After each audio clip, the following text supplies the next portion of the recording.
terlebih dahulu. Fadhil Ustaz. Bismillahirrahmanirrahim. Assalamualaikum warahmatullahi wabarakatuh. Alhamdulillahi rabbil alamin. Wa bihi nasta'inuhu ala umurid dunya waddin. Asyhadu an la ilaha illallah wa asyhadu anna Muhammadan abduhu wa rasuluh. Allahumma salli wa sallim ala nabiyyina Muhammad amma ba'du. Kaum muslimin muslimat, saudara-saudari sekalian yang dirahmati oleh Allah Subhanahu wa taala. Alhamdulillah pada pagi hari ini kita bisa bermajlis dalam rangka mentaati dari perintah Allah dan Rasul-Nya untuk mengilmui dari tanggung jawab kita menjadi hamba Allah dan umatnya Nabi SAW. Pagi hari ini kita sama-sama mengais hidayah, karena memang tema kita pada kesempatan kali ini mahalnya sebuah hidayah. Dan supaya kita tahu, di dalam Al-Quran ada dua ayat yang sebetulnya tidak kontradiksi, tidak, sama sekali tidak bertentangan. Satu ayat menyebut innaka latahdi ila siratil mustaqim. Allah ketika memuji Rasul sallallahu alaihi wasallam, sesungguhnya engkau wahai Muhammad benar-benar membawa hidayah. Hidayah ke jalan yang lurus, yaitu hidayah ke jalannya Allah. Dalam makna hidayah di sini hidayah irsyad. Rasul menyampaikan, Rasul memberikan keterangan. Tapi di ayat yang lain Allah Subhanahu wa taala menerangkan bahkan sebagai salah satu dari pelurusan ketika Nabi SAW sedih ditinggal wafat pamannya, yang saat itu pamannya belum merasakan nikmatnya hidayah Islam. Rasul sampai bersumpah atas jasa dan pembelaan pamannya ini kepada Allah akan terus memohonkan ampun baginya. Maka Allah melarang ini dan berfirman, innaka la tahdi man ahbabta walakinnallaha yahdi man yasha. Muhammad, engkau enggak bisa. Hidayah taufik, hidayah Islam, iman itu bukan urusanmu, itu urusan Allah Subhanahu wa taala. Meskipun itu orang paling dekat, orang yang kamu cintai, keluargamu sendiri. Ini pembahasan yang sangat penting sekali supaya kita bisa membedakan hidayah, yaitu kenikmatan iman Islam tauhid, dan petunjuk yang sifatnya memang hanya tabligh atau penyampaian, ya, supaya nantinya tidak muncul syubhat. Karena di antara syubhat itu salah satu muaranya adalah ar-ruju'u ila ghairil kitabi was sunnah, mengembalikan perkaranya kepada selain Quran dan sunnah. Yang paling faham dan paling familiar di kita adalah mengikuti tokoh. Seakan-akan kalau tokoh itu pasti benar, pasti memegang hidayah. Mosok tokoh kami salah.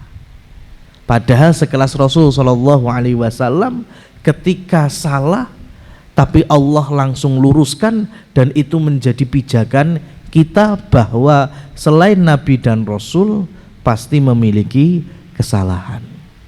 Wallahu a'lam bishawab. Jadi ini sebagai muqaddimah kajian kita pada kesempatan kali ini. Terima kasih Ustaz. Selanjutnya kita akan masuk ke pembahasan di apa namanya makalah itu ya. Tapi ini review dulu. Jadi ini kan 6 kisah atau 6 peristiwa penting dalam sirah. Jadi yang pertama dulu, ada yang ingat ya? Apa? Pertama, ini yang ketiga. Yang pertama, apa Pak? Syekh Kemutan Pak? 1-2 Pak. 1-2 apa? Lupa, Masya Allah. Nah ini baru direview Ustaz nih. Bismillah, ini saya coba ya.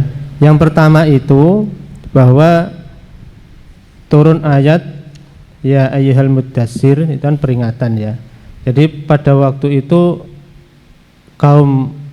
kaumnya Rasulullah SAW itu berbuat banyak, baik kemaksiatan maupun ketaatan. Ada mencuri, zina, macam-macam itu dilakukan. Beribadah, syirik, macam-macam itu juga dilakukan. Tapi ibadahnya itu haji juga dilakukan, puasa dilakukan, banyaklah itu. Tetapi Allah itu pertama kali memperingatkan itu masalah syirik, bukan masalah dosa-dosa yang lain. Kudu ninggal ke apa, mencuri, zina, itu enggak diperingatkan oleh Allah. Yang pertama kali adalah syirik. Oleh karena itu memperingatkan kesyirikan itu atau masalah akidah itu, bertauhid itu adalah masalah yang paling pokok. Kira-kira gitu Ustaz ya. Itu yang pertama. Kemudian yang kedua, peristiwa yang kedua, bahwa ketika Rasulullah Shallallahu Alaihi Wasallam itu mengajak untuk bertauhid dan meninggalkan syirik, itu orang-orang kafir Quraisy itu tidak ada masalah. Wis gampangane, ayo kita menjadi orang yang bertauhid, kita menjadi orang yang meninggalkan syirik, enggak masalah. Samalah di sini kita disuruh menjadi orang Islam yang mentauhidkan Allah dan menjauhi kekufuran, kemusyrikan, itu ya tidak ada sing masalah. Tapi kalau sudah masuk seolah-olah itu menghina keyakinan mereka, misalkan yang berhala itu ora iso apa-apa, tidak bisa memberi manfaat, tidak bisa memberi madharat. Wis gampangane kowe nek njaluk-njaluk nek kuburane ora nek gunane, wong mati kok mbok jaluki iku mikirmu piye. Nah, gampangane seolah lu membodohkan mereka. Nah, itu baru orang-orang musyrik itu memberikan perlawanan. Artinya menyakiti Nabi, menolak Nabi dan macam-macam itu setelah Nabi itu mengungkapkan bahwa sesembahan mereka itu tidak masuk akal. Tur istilahnya apa ya? Yes, gampangane kok orang kowe rada mikir, nah intinya gitulah. Nek kasarnya ya lebih jahil itu tadi saja. Nah, kira-kira seperti itu. Gitu saja insyaallah ya. Yang satu, yang dua. Nah, ini masuk yang ketiga. Ini saya langsung artinya aja tadi ya, biar agak cepat. Nah, ini saya bacakan artinya aja, nanti yang teks Arabnya nanti silahkan dibaca sendiri sambil belajar. Peristiwa yang ketiga yaitu kisah pembacaan surat An-Najm oleh Rasulullah Sallallahu Alaihi Wasallam di tengah kehadiran kaum musyrikin ini ya. Ini saya keliru ini. Ketika beliau sampai pada ayat, maka apakah patut kalian wahai orang-orang musyrik, ya, kaum musyrikin ya, menganggap Lata dan Uzza? Kemudian setan menyisipkan dalam bacaan beliau ini itu adalah Ghananik, yaitu nama berhala atau malaikat yang mulia, dan sesungguhnya syafaat mereka diharapkan, sehingga mereka menyangka bahwa Rasulullah Sallallahu Alaihi Wasallam yang mengucapkan itu, yaitu tambahan dari setan. Maka mereka pun sangat gembira dengan perkataan itu, dan mereka berkata dengan ucapan yang maknanya, inilah yang kami inginkan. Kami mengetahui bahwa Allah sajalah yang memberi manfaat dan madharat, tidak ada sekutu baginya, namun mereka ini dapat memberi syafaat untuk kami di sisi Allah. Pada saat Rasulullah Shallallahu Alaihi Wasallam membaca sampai ayat sajdah, beliau pun sujud dan orang-orang musyrik itu ikut sujud bersama beliau, sehingga tersebarlah berita bahwa orang-orang musyrik telah mengikuti beliau, dan berita itu terdengar oleh kaum muslimin yang sedang hijrah di Habasyah, sehingga mereka kembali. Ketika Rasulullah Shallallahu Alaihi Wasallam mengingkari bacaan itu, yaitu yang disisipkan setan tadi, orang-orang musyrik itu kembali kepada keburukan mereka yang dahulu. Orang-orang musyrik itu berkata kepada beliau, sesungguhnya engkau telah mengatakannya. Maka Rasulullah Shallallahu Alaihi Wasallam sangat takut kepada Allah, sampai Allah menurunkan ayat kepada beliau yang artinya, dan kami tidak mengutus sebelum kamu seorang rasul pun, dan tidak pula seorang nabi, melainkan apabila ia membaca, setan menyusupkan bacaan itu. Surat Quran surat Al-Hajj 52. Jadi siapa saja yang memahami kisah ini, kemudian setelah itu masih ragu tentang agama Nabi Sallallahu Alaihi Wasallam dan tidak bisa membedakan antara agama Nabi dengan agama orang-orang musyrik, maka berarti Allah telah menjauhkannya. Terkhusus apabila dia mengerti bahwa ucapan mereka itu, yaitu itu adalah ghoraniq, yang mereka maksudkan adalah malaikat, atau di atas tadi berhala juga. Ya, fadhal Ustaz. Barakallahu fikum. Kaum muslimin muslimat yang dirahmati Allah Subhanahu wa taala, saya sedikit melatar belakangi peristiwa ini. Jadi Rasul Shallallahu Alaihi Wasallam diperintah dakwah secara terang-terangan setelah 3 tahun beliau berdakwah secara sirriyah atau sembunyi-sembunyi. Kurang lebih tahun kelima, di mana kaum muslimin yang rata-rata hari itu masih banyak mantan budak para pengikut Islam atau masyarakat Arab yang nasabnya rendah, sehingga mudah sekali untuk disiksa dan dizolimi oleh tokoh-tokoh musyrikin Mekah maupun Quraisy.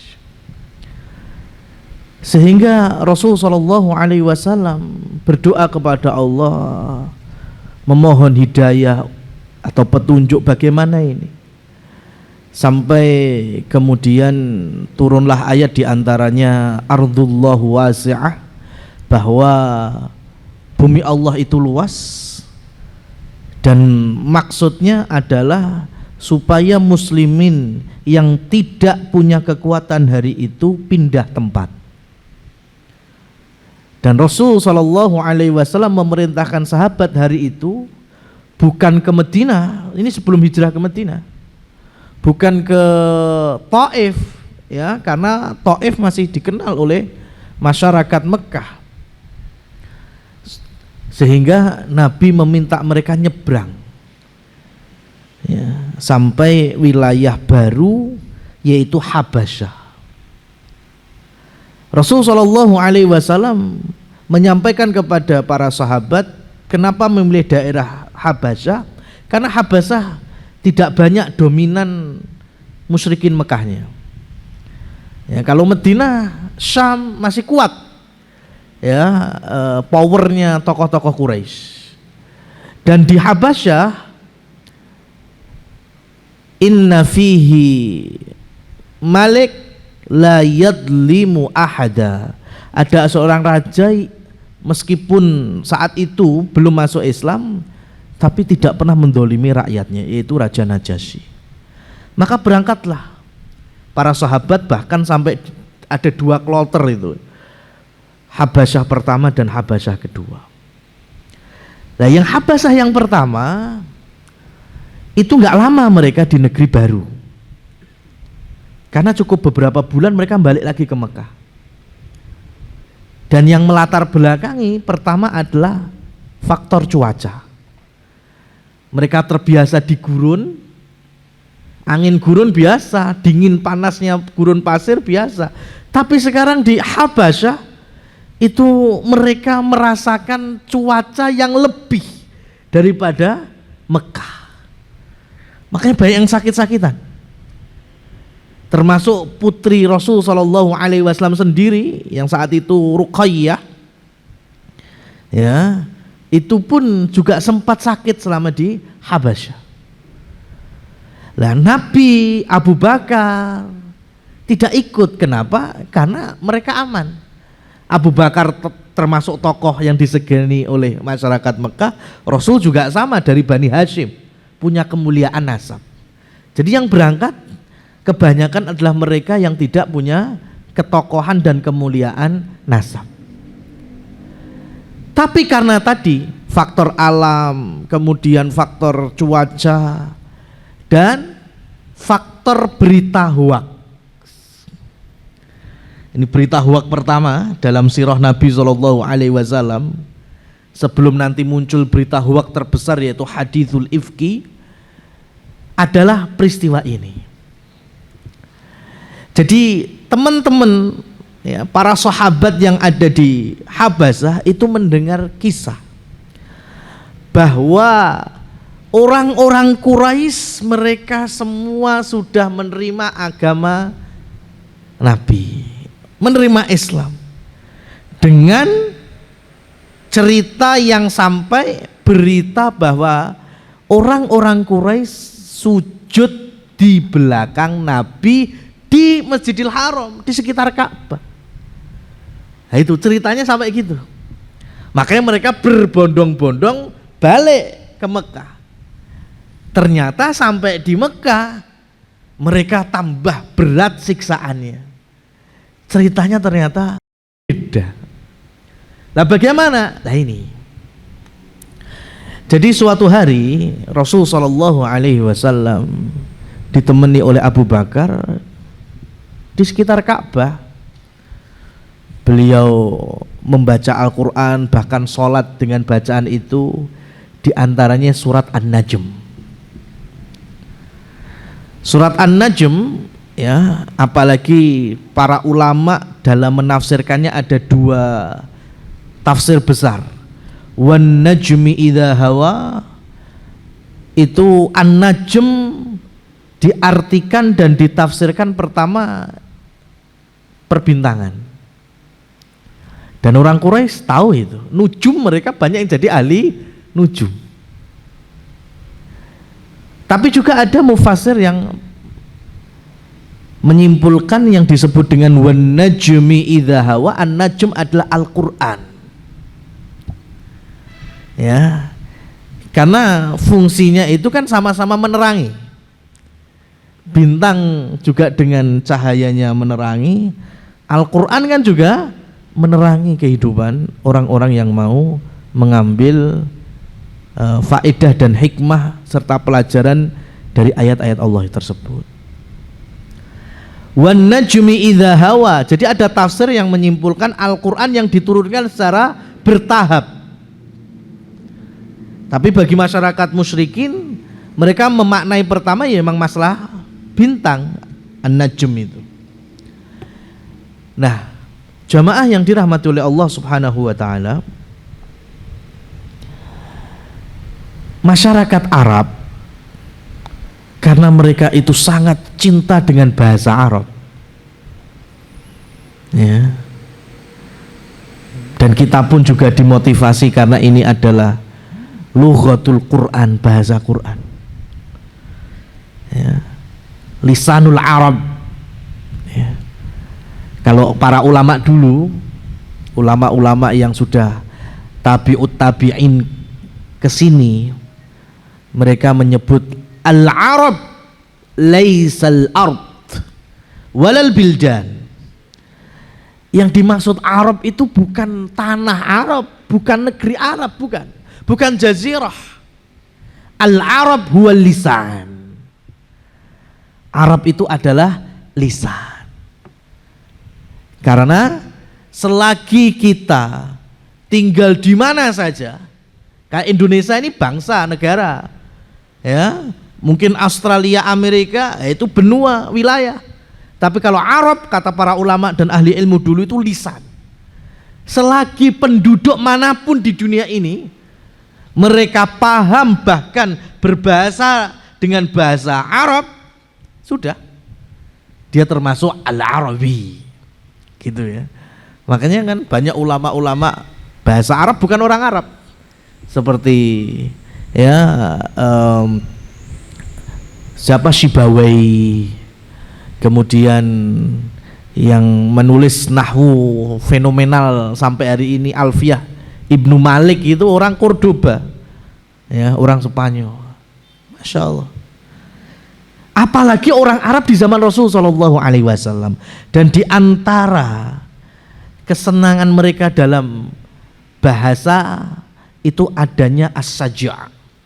As-saja' itu ketika setiap akhiran kata sama. Itu orang Arab mendengar sekali itu, seneng kalau ada orang bisa mematahkan akhir kalimat antara kalimat sebelumnya dan sesudahnya itu sama.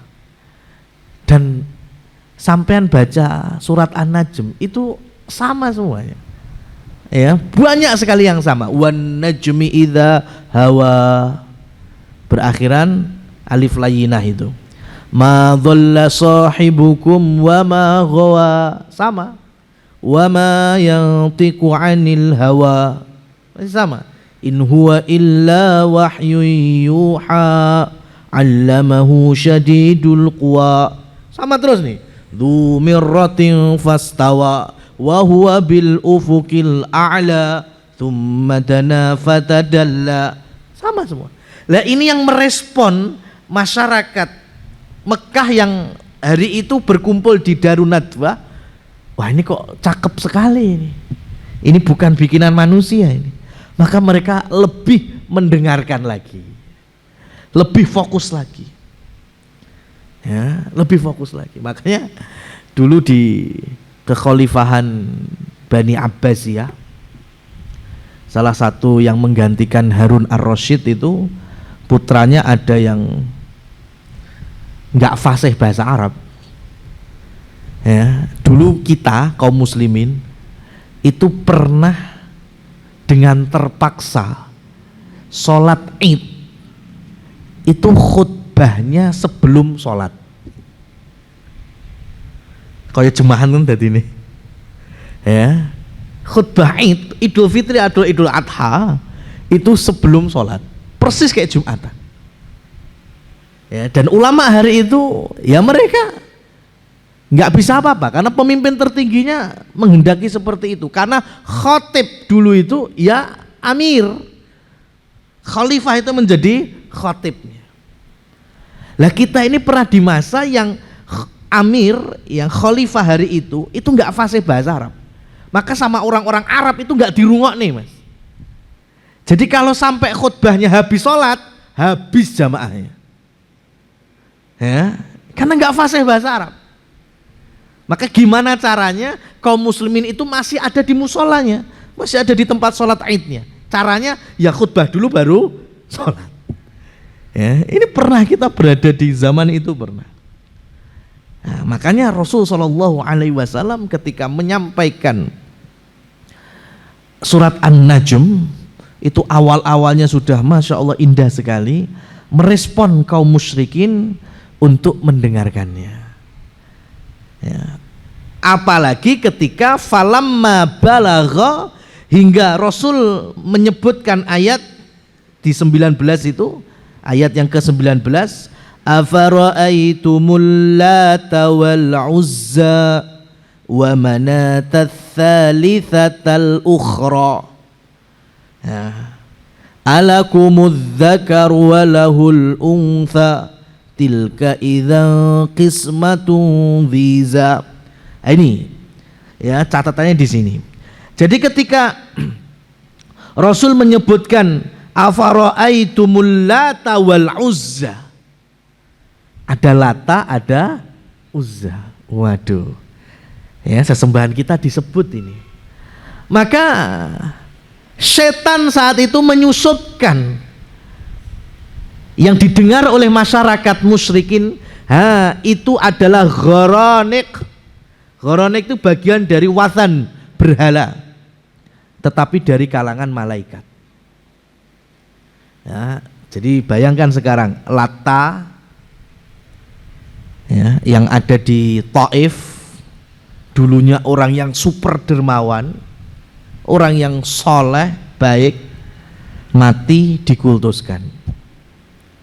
Uzza ada di Mekah, ya, di mana patung yang dibentuk seperti pohon atau pohon yang memang dijadikan sesembahan. Kemudian setan menyimpulkan bahwa Tuhan-Tuhan kalian itu disebut, yang kalian menyembahnya bagian dari gharanik, ya, yang dalam syarah diantaranya menyebutkan gharanik itu sesembahan yang bagian dari malaikat. Ya, jadi jangan heran dulu itu orang-orang musyrik itu menduakan Allah bukan dengan makhluk sing welek-elek, enggak, malaikat. Ya. Makanya betapa miskinnya kita, ya, dalam berkreativitas kesyirikan itu, menduakan Allah barang-barang sing elek-elek, tuyul, ya, suster ngesot, gendruwo, ya, sundel bolong, gak ono ganteng-gantengnya blas, ayu-ayune blas, gak ono, Mas. Ya, padahal orang-orang dulu itu menduakan Allah salah satunya dengan malaikat. Ya, itu pun ya tetap syirik. Ya. Sehingga ketika Rasul SAW menyebut Lata dan Uzza, kemudian setan menambahi lagi yang diperdengarkan adalah gharanikul ula, itu sesembahan kalian yang maha tinggi. Wa inna syafa'ataha la turja, syafaat-syafaat itu yang mereka harapkan. Berarti wis meh podo iki. Ya, sehingga masyarakat musyrikin hari itu menyangka bahwa Nabi sudah sama dengan mereka. Fafarihu bidzalik farhan syadidan. Mereka senang sekali, bahagia sekali. Wa qalu kalaman ma'nahu hadzal ladzi nuridu. Ya, sampai mereka mengatakan ini yang kita cari ya, kayak gini. Ya, ini yang kita cari. Maka susahnya terkadang menjadi pemuka di dalam agama yang tidak kuat dari godaan-godaan dunia. Ya, terkadang pertanyaan atau situasi kondisi, ya, itu dites oleh muslimin muslimat, ya, ataupun masyarakat, ya, untuk mencari pembenaran, gitu. Ya. Kalau diminta dakwah, ya, diminta yang hanya amar ma'ruf saja, ya, tolonglah Pak Yai atau Pak Ustadz, pokoknya kalau ngisi di kampung kami itu jangan yang nyalah-nyalain atau yang nahi mungkar, ya, tapi yang amar ma'ruf saja. Kalau tauhid ya tauhid, mengenalkan Allah itu semuanya, ya, Rabbul Alaminnya itu, tapi jangan bahas bentuk kesyirikannya. Ya, seakan-akan akhirnya yang lebih tahu kondisi dakwah itu mayoritas masyarakat, bukan dai. Ya. Atau sebaliknya, ketika seorang dai yang memang tidak berlandaskan ikhlas lillahi ta'ala, hanya untuk cari pamor, hanya untuk cari massa, sehingga memang apa saja yang kaitannya dengan kemungkaran atau kebatilan yang masih bisa dieret-eret mubah ngono, ya akhirnya boleh-boleh saja. Ya. Nah, ini nggak bisa dibenarkan di dalam metode berdakwahnya Rasul Shallallahu Alaihi Wasallam. Rasul ketika difahami oleh masyarakat musyrikin bahwa udah nyebut Lata, sudah nyebut Uzza, ya, udah nama-nama Tuhan kita udah disebut ini, koyok-koyoknya podo iki. Tapi apa kata Allah Subhanahu Wa Taala? Afara'aitumul Lata wal Uzza wa manata tsalitsatal ukhra alakumudz dzakaru walahul untha tilka idzan qismatun dhiza.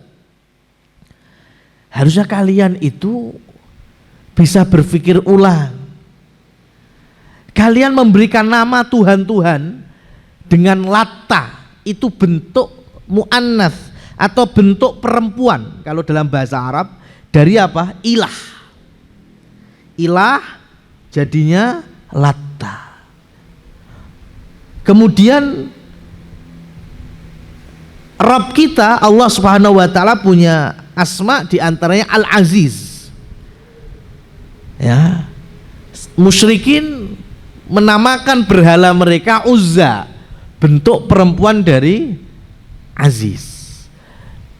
Allah ilah kita punya nama dan sifat, di antaranya Mannan, Al-Mannan. Maka musyrikin Mekah merubahnya ke dalam bentuk muannas Manat. Ada Lata, Uzza, Manat, dan lain seterusnya. Kan tiga ini yang paling besar. Lah kalian itu ngasih nama Tuhan kalian itu versi muannas atau versi perempuan. Lah kok kalian itu bisa sedih, khawatir, takut, malu, campur aduk ketika lahir anak perempuan? Kan itu nggak masuk akal, atau setidaknya bertabrakan logika berpikirnya. Ya, ketika lahir anak perempuan, ya, dhalla wajhu muswaddan wa huwa kadhim. Wajahnya berubah merah ke hitam-hitaman. Rasa penyesalan, marah, kecewa, ya. Sampai kadhim, punya emosi yang enggak terkendali itu. Itu kalau lahir anak perempuan. Tapi Tuhan-Tuhan, berhala-berhala versi mereka dikasih nama anak perempuan. Jadi ketika Rasul Shallallahu Alaihi Wasallam menyampaikan afara'aitumul Lata wal Uzza dengan makna ghoronik versi musyrikin, padahal aslinya dalam versi Rasul Shallallahu Alaihi Wasallam itu malah merendahkan berhala-berhala itu. Ya, dengan nama-nama yang mereka buat versi muannas atau versi perempuannya, padahal mereka benci dengan anak perempuan. Ya. Mereka tahu semuanya bahwa bacaan yang dibaca sampai akhir, kalau di sini sampai falamma balaghus sajdah, jadi sampai tutup ayatnya An-Najm. Ya, contohnya mulai dari ayat sebelumnya ya. Azifatil azifah laisa laha min dunillahi kashifah afa min hadzal hadithi ta'jabun wa tadhakuna wa la tabkun wa antum samidun fasjudu lillahi wa'budu. Apakah ketika kalian mendengarkan ayat-ayat ini tadi, kalian dengar tapi kalian tidak sujud, kalian dengar tapi tidak membuat kalian menangis atau terharu dan lain seterusnya, maka ditutup ayatnya fasjudu lillahi wa'budu. Lah ketika Rasul Shallallahu Alaihi Wasallam membacakan fasjudu lillahi wa'budu, beliau pun sujud. Inilah yang dikenal dengan sujud tilawah. Abu Bakar ikut karena Abu Bakar di samping Rasul, ikut sujud. Dan masyarakat Mekah Quraisy di Darun Nadwah pun ikut sujud. Ya, wasajadu ma'ahu, mereka pun sujud bersama Rasulullah. Nah ini jadi viralnya di sini, Mas. Jadi orang-orang tahu, lah kok sekelas ya seperti Walid bin Mughirah, seperti anak-anaknya Umayyah bin Khalaf ikut sujud. Padahal mereka tokoh-tokoh yang musuhi dakwah Nabi. Lah, berita sujudnya orang musyrik itu sampai di Habasyah. Oh, berarti mereka sudah ikut Nabi yang di belakang Nabi masalahnya. Nah, jebulnya mereka sujudkan atas dasar apa? Atas dasar terkesima, dan mereka sangat tahu indahnya tutur dari firman Allah Subhanahu wa ta'ala. Jadi gitu, Mas. Jadi hati-hati ketika amal kita itu kalau tidak dilandasi, semuanya kan tahu ya, syarat sahnya diterima amal ada berapa? Ada berapa? Ada 2. Ini kondisinya sampean wis muslim masalahnya, ya kan? Kondisinya sampean sudah beriman, sudah ahlu syahadah. Makanya kalau dalam tema ini tak tambahi 1. Bukan saya kemudian menjadi nambah-nambahi sembarangan, enggak. Syarat sahnya diterimanya amal itu ada 3. Ya. Dan awalnya I semuanya. Kalau yang antum pegang kan ikhlas sama ittiba. Sebetulnya butuh 1 di atasnya, apa itu? Islam, iman. Ya, mau sujud berapa ribu kali seperti orang musyrikin tadi, ngikuti Nabi. Berarti kan berittiba, dalam surat An-Najm itu berittiba secara bahasanya ya. Ngikut Nabi sujud, mereka sujud. Tapi apa kemudian tercatat sebagai amal? Enggak. Tetap mereka musyrik. Ya, karena mereka mengikuti hanya karena terkesima bacaan Al-Qur'annya itu, firman Allahnya itu, bukan karena mereka mau beriman, bukan, jauh. Judulnya sudah beda. Apalagi di situ ada Lata dan Uzza bacaannya, yang disisipkan oleh setan Gharanik. Ya.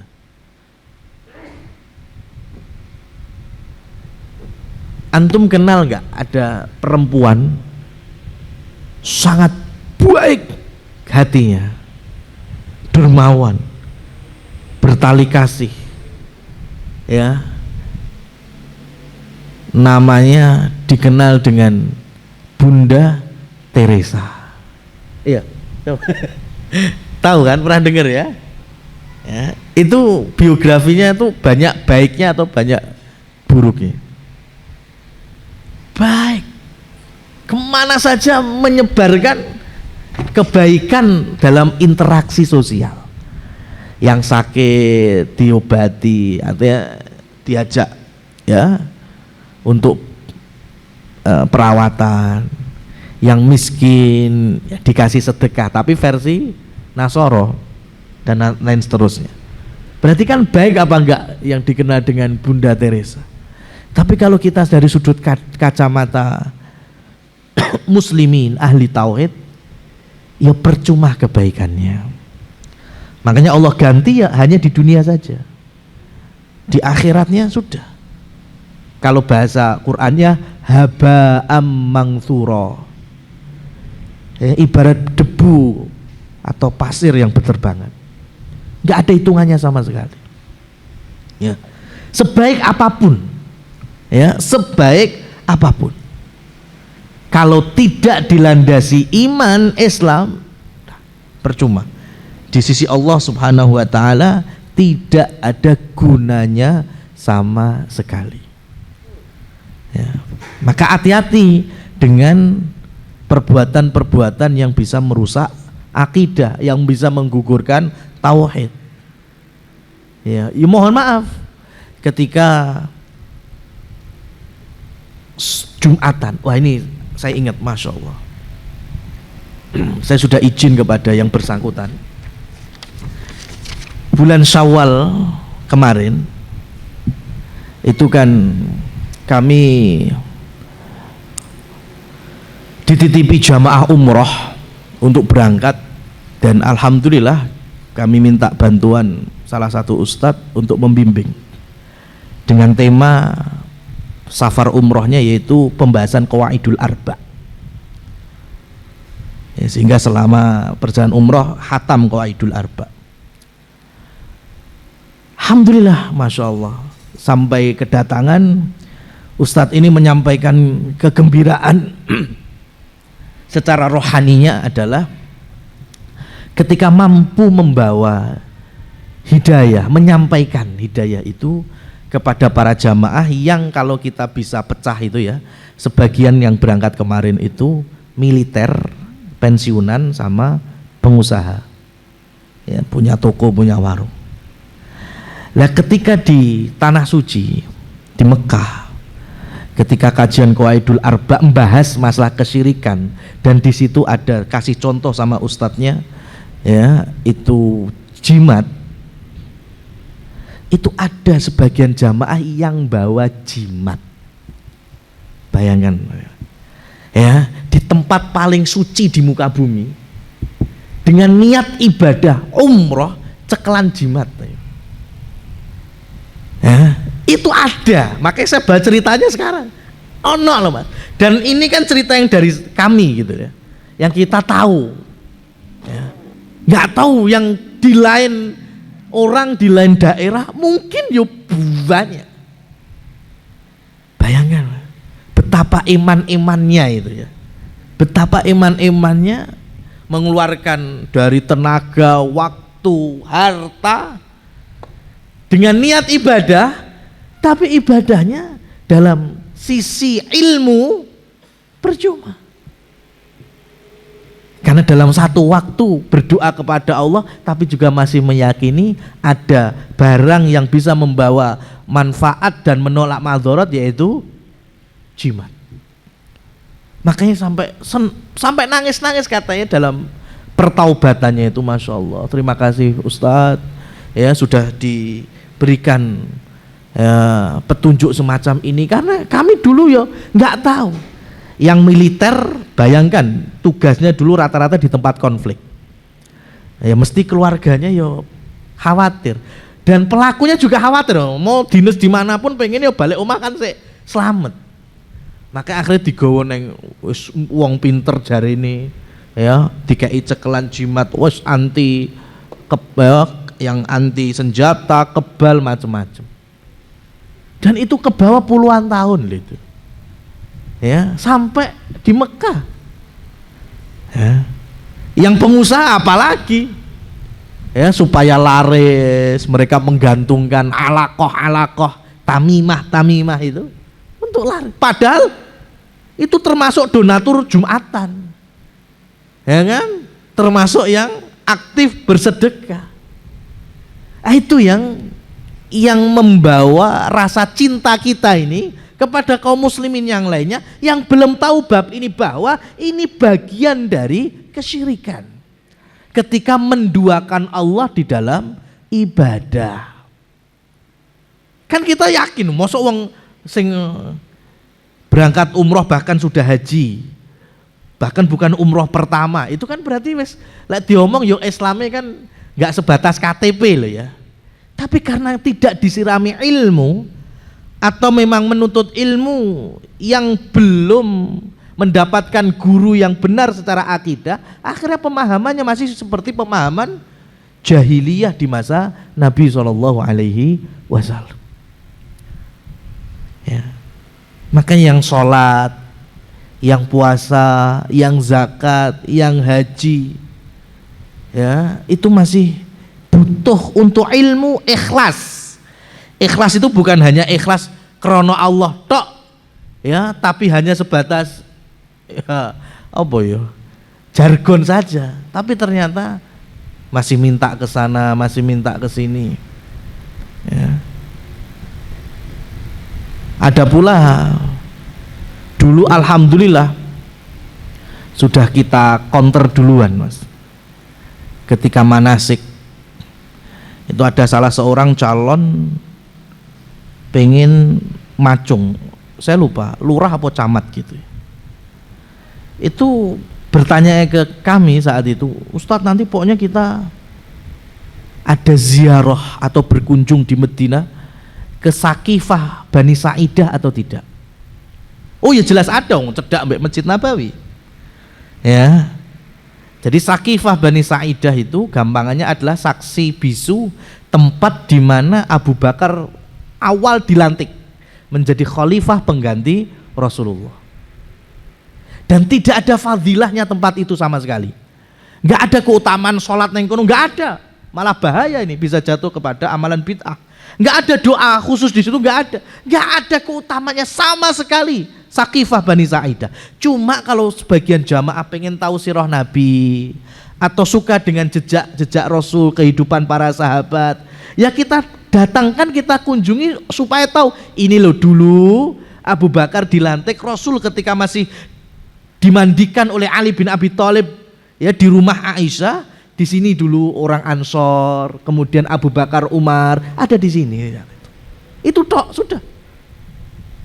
Lah kok ternyata saya juga nggak tahu siapa yang mulai. Saya dengar dari sebagian dari jamaah kaum muslimin itu. Jadi ada yang meyakini dan mendakwahkan. Sampean lah pengen macung Mas, jadi lurah, jadi bupati, dari macam-macam. Itu umroh atau haji, kemudian nanti ke Madinah, ke Sakifah Bani Sa'idah, rono tabarukan, ya kan, cari barokah Abu Bakar di situ, karena dulu Abu Bakar dilantik menjadi pejabat pengganti Rasul di situ. Nah, sampean kepengen dari jabat, rono se ben entuk barokah Abu Bakar, masya Allah. Bayangkan, ini kan dalam tema ibadah disusupi dengan model-model yang bisa merusak akidah. Fana'udzubillahi min dzalik. Ya, makanya kemudian kalau antum bisa lihat itu, pokoknya kalau ada tokoh atau pejabat umroh atau haji di musim-musim pemilu, itu berpotensi di situ untuk tabarukan. Nah, itu yang kita khawatirkan. Kita pengen ikhlas betul-betul lillah tanpa ada yang menyaingi ibadah kita selain hanya untuk Allah Subhanahu wa taala, kepada Allah Subhanahu wa taala, dan tidak kita niatkan, hajatkan kepada yang lainnya. Ya. Jamaah kaum muslimin muslimat yang dirahmati oleh Allah Subhanahu wa taala, maka ketika Rasul mendapatkan berita masyarakat Quraisy mereka pada sujud di belakangmu tadi, ya, padahal mereka tidak mengimanimu. Ada syarat sahnya diterimanya amal tadi, yang pertama iman dulu, Islam dulu. Nah, kalau sudah Islam, iman terbuka kan, potensi menjadi hamba Allah, maka baru kita ikhlas dan ittiba. Nah, ternyata masyarakat musyrikin nggak ada yang masuk Islam hari itu, cuma ikut sujudnya toh. Ya. Kemudian Rasul SAW mendapatkan firman, wa ma arsalna min qablika min rasulin wala nabiyyin illa idza tamanna alqa syaitanu fi umniyatihi, dalam ayat yang ke-52 surat Al-Hajj. Tidaklah kami, kata Allah Subhanahu wa taala, utus para rasul sebelummu, ya, kecuali pasti ada dari dakwah mereka ayat-ayat yang Allah ayat-ayat Allah turunkan itu sampai kepada masyarakatnya, ada sebagian yang disisipi dari setan, dari iblis.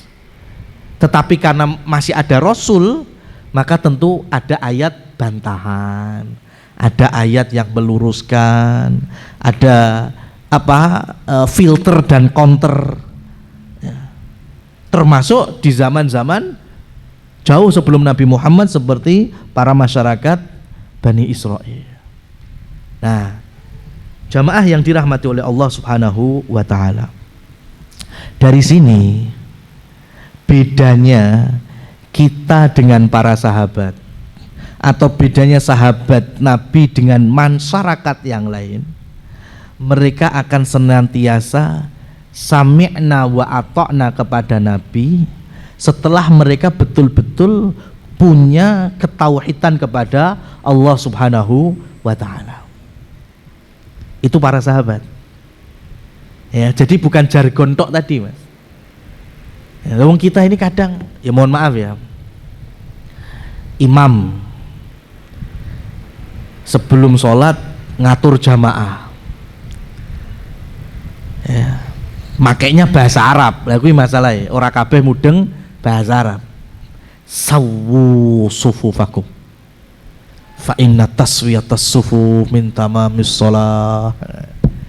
Masya Allah, bagus ya. Rasul pun juga mengatur barisan Sofia. Cuma kan nggak mesti harus bahasa Arab, apalagi kalau bahasa Arab nggak difahami, ya jatuhnya hanya kur, yaitu tadi wis rutinan terus jadi sebatas jargon. Makanya ketika pakai bahasa Arab, sawu sufufakum fa inna taswiyatas sufu min iqamatis shalah. Sebagian makmum sami'na wa ata'na. Wih dikira jargon kok yo anu lek cara Jawa ki wangsulan, Mas. Ya, bahaya di situ. Ya, coba imamnya pakai Indonesia, lek gak enek sing jawab sami'na wa ata'na. Monggo para jamaah tulung rungokne nggih. Barisan sofe lurus rapet. Ampun longgar-longgar. Kira-kira ada menjawab sami'na wa ata'na? Enggak ada. Tapi kalau pakai bahasa Arab imamnya sawu sufufakum, dijawab sami'na wa ata'na, kami dengar, kami taat. Lu kok saya longgar-longgar? Jadi taat dari mana coba? Kan kalau sahabat sami'na wa ata'na, bener lurus, bener rapet. Ini di sholat, di luar sholat sama, sami'na wa ata'na, ya wes. Betul-betul mereka dengar apa kata Rasul, mereka taat apa perintah Rasul. Lah kalau kita itu tadi hanya sebatas jargon tadi, dikira lek wis sami'na wa ata'na wangsulan dari sawu sufufakum, podal sik longgar-longgar. Yang enggak kita harapkan seperti ini gitu loh. Ya, koyok-koyoke mudeng padahal wah aduh banget, enggak nyambung. Ya. Masyarakat Bani Israel lebih parah lagi. Yu'minuna bi ba'dil kitab wa yakfuruna bi ba'dhiha. Mereka meyakini, mengimani sebagian kitab, termasuk dalam masalah akidah, masalah tauhid. Tapi kalau nggak sesuai hawa nafsu, mereka akan mengkufuri. Mereka nggak mau mengimani. Ya. Di syariat Nabi SAW, ini contohnya bukan masalah tauhid ya, masalah fikihnya aja. Turun ayat mutlak haram khomer. Ini ayat yang terakhir dari tahapan diharamkannya khomer.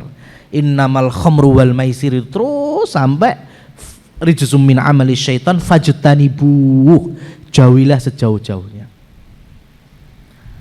Sahabat mendengar ayat ini, mereka langsung pulang, semua khomer dihancurkan, botolnya, gelas-gelas lokinya, udah nggak tersisa. Itu sahabat Rasul. Itu yang kita meniru ya, pengennya seperti itu. Ya, pengennya seperti itu. Nah, jangan disangka syariat haramnya khomer itu cuma di Al-Quran saja, di zamannya Nabi Muhammad saja, enggak. Bahkan di kitab sebelumnya itu sudah ada. Ya, wa yajidunahum fit Taurati wal Injil. Orang Bani Israel menemukan syariat-syariat orang Yahudi itu, mereka tahu syariatnya Nabi Muhammad sebagaimana dalam Taurat dan Injil mereka. Salah satunya khomer. Ya, jadi zaman dulu Bani Israel ketika Nabi mendakwahkan khomer itu haram untuk diminum, apa yang mereka lakukan? Mereka langsung berhenti, tidak ada yang minum khomer. Mung bakulan khomer. Itu Bani Israel. Ketika turun ayat khomer haram, Mereka langsung taat, gak ada minum khamr. Cuma bakulan khamr. Kalau ditanya haram, khamr haram. Oh haram, wah ini yang Taurat. Lah kok mah bakulan? Kan yang dilarang kan khamr, bukan jualan khamr. Itu konsep Yahudi kayak gitu mas. Ya, konsep Bani Israel itu kayak gitu. Sama di syariat kita, syariat Nabi Muhammad SAW, umat ini diharamkan untuk mengkonsumsi daging babi.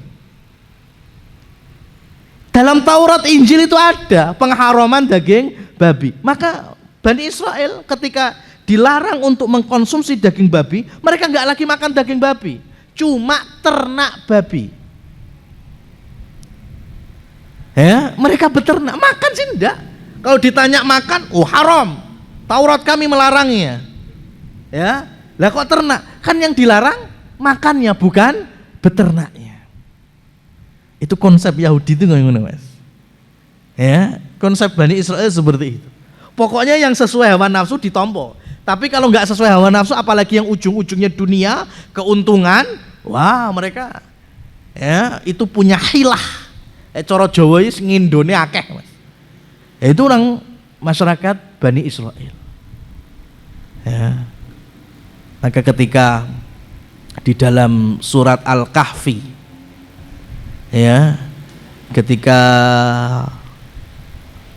setelah dikuburkan Ashabul Kahfi, kemudian masyarakat setelahnya mengagungkan dengan membangun di atasnya masjid. Ini kan aslinya pemahaman yang paling enak, berarti kan dari hadis Rasul, la'anallah al-yahud wan nasara ittakhadhu kubura anbiya'ihim masajid. Allah melaknat, Rasul melaknat orang Yahudi dan Nasara karena menjadikan kuburan para nabi, para rasulnya masjid. Orang-orang yang soleh juga sama, jadi tempat ibadah. Itu kan berarti kisah dibangunkannya kuburan dari kuburannya Ashabul Kahfi kan bentuk dari larangan membangun bangunan di atas kuburan. Bukan malah dibalikkan mas. Oh kuwi lho dalil dibangunkannya kuburan, contohnya kuburannya Ashabul Kahfi dibangun. Nah kan ini malah konslet namanya. Ya. Dalam masalah akidah apalagi banyak. Allah kenapa menyampaikan, Allah itu mendeskripsikan tentangnya maha kuasa, maha sempurna itu banyak supaya apa? Supaya kita ini tinggal tompo resik ngimani. Jangan malah mbok rusui urusan yang kamu saja akal kita nggak nyanda. Ya. Sekarang Allah mengatakan punya wajah, punya tangan, bahkan kaki ada betisnya.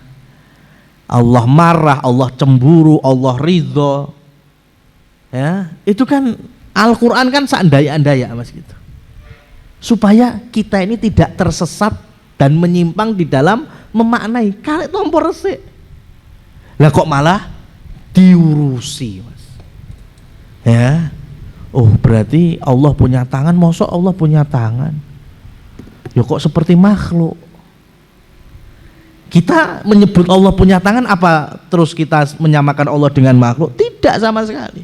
Cuma kita mengimani sebagaimana Allah sampaikan Allah punya tangan.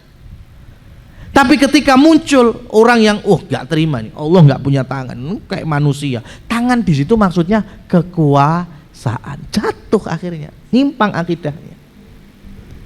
Ya, nyimpang akidahnya. Ketika kita berdakwah menyampaikan la tusallu alal kubur wala tad'u ilaiha, janganlah kalian sholat ke kuburan, berdoa juga di kuburan, baca Quran khataman di kuburan. Ada potensi kesirikannya itu banyak sekali. Itu kan mulai banyak penentangannya. Lu kita ini doa tetap ke Allah. Ya, doa tetap ke Allah, nggak minta ke ahli kubur. Ya, ngaji ya tetap niatnya ke Allah. Lah sekarang kenapa harus di kuburan? Ya, kenapa enggak malah mungkin kuburan sama masjid enggak jauh beda jaraknya? Kenapa enggak ke masjidnya? Kenapa ke kuburannya? Kan itu yang kita tanyakan. Ya, ini yang masih dengan alasan bahwa kami minta kepada Allah, kami ngaji juga kepada Allah. Jadi kuburan hanya sebatas tempat tok. Ya. Ya sekarang apakah Umar bin Khattab pernah berdoa kepada Allah tapi di kuburnya Nabi dan Abu Bakar? Ya. Apakah Abu Bakar juga pernah berdoa di sisi kuburnya Nabi Muhammad? Dan mudah sekali bagi Abu Bakar karena Rasul dikuburkan di rumah putrinya Abu Bakar. Kapan saja bisa masuk. Tapi kan nggak pernah dilakukan. Yang ada malah pintu-pintu kesyirikan itu sangat terbuka ketika ibadah dilakukan di sisi kuburan. Ya. Ini para ikhwan dan akhwat rahimani wa rahimakumullah tabaraka wa ta'ala. Jadi jangan seperti Bani Israel tadi. Modelnya, konsepnya itu ya, ketika aku lo syahadat, aku yo sholat, aku yo sedekah, aku yo ngisi kotak amal masjid musola. Mosok perkara aku ngaji mbok kuburan mbok salahno. Ya masalah aku ndonga ning kuburan mbok salahno. Ya, maka karena kita tahu engkau itu punya kemampuan untuk ibadah, punya semangat untuk ibadah, jangan sampai ibadah sampean itu muspro atau sia-sia. Ya, ketika sedekah tapi juga masih minta kepada yang lain. Ketika sholat tapi juga masih melakukan tindakan puasa bukan kepada Allah. Puasa masih dengan puasa untuk siapa dan lain seterusnya. Wallahu a'lam bishawab. Ini terkait dengan materi yang pertama yaitu yang ketiga. Jazakallah khairan Ustaz. Sebelum masuk ke peristiwa yang keempat, mungkin ada yang mau bertanya, monggo. Monggo Pak, ada yang tanya?